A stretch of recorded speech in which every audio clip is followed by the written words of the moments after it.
Beaucoup de monde venait se faire baptiser par Jean-Baptiste dans les eaux du Jourdain. Et un jour, Jean-Baptiste n'a pas été peu surpris quand il a vu Jésus lui-même lui demander de le baptiser comme les autres. Et Jean-Baptiste s'est opposé à cela. C'est moi qui ai besoin d'être baptisé par toi et c'est toi qui viens à moi. Bien sûr que Jésus n'avait pas besoin d'être baptisé. N'empêche, il dit à Jean, laisse faire, c'est ainsi qu'il convient d'accomplir toute justice. Ainsi, Jésus accomplit la justice de Dieu quand il vient se plonger dans le Jourdain. Le Jourdain, une petite rivière qui descend du lac de Galilée et qui va se jeter dans la mer Morte à 100 km plus bas.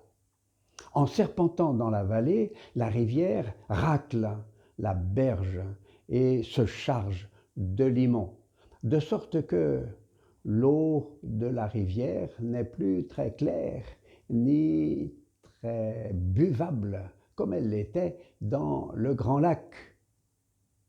Lorsque Jésus se plonge dans cette eau du Jourdain, il veut montrer que depuis sa naissance à Bethléem et même jusqu'à sa mort à Jérusalem, il vient rejoindre l'humanité tout entière, même avec la saleté du péché. Et quand il remonte tout dégoulinant des eaux du Jourdain, il veut montrer qu'il prend avec lui l'humanité toute purifiée, comme il fera un jour de sa résurrection et de son ascension. Et le Père du ciel confirme cet engagement de Jésus. Celui-ci est mon Fils, mon bien-aimé. Ainsi Jésus accomplit la justice de Dieu.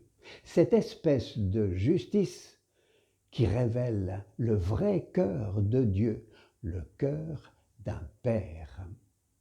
Et l'Esprit Saint, envoyé par le Père, vient reposer sur Jésus sous la forme d'une colombe. Une colombe, symbole de l'amour et de la paix que Dieu donne. Alors nous autres, ouvrons notre cœur pour accueillir nous aussi l'Esprit de Jésus et même la voix du Père.